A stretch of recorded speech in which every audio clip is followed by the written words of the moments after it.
Ration அரிசி பதுக்கி வைத்திருந்தது தொடர்பாக 38 பேர் மீது குண்டர் தடுப்புச் சட்டத்தின் கீழ் நடவடிக்கை எடுக்கப்பட்டுள்ளதாக மதுரை உணவு கடத்தல் தடுப்பு எஸ்பி தெரிவித்துள்ளார்.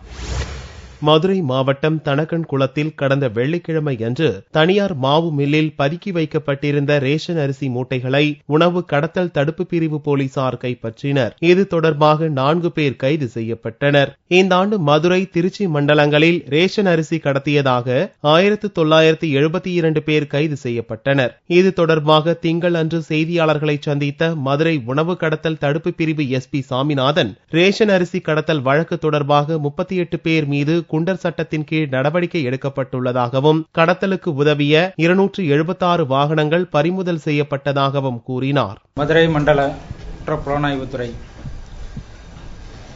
மூலம் இந்த தென் மாவட்டங்களில் அரிசி கடத்துவோர்கள் தீவிரமாக கண்காணிக்கப்பட்டு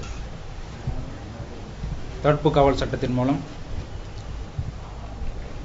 கைது செய்ய நடவடிக்கை எடுக்கப்பட்டுள்ளது.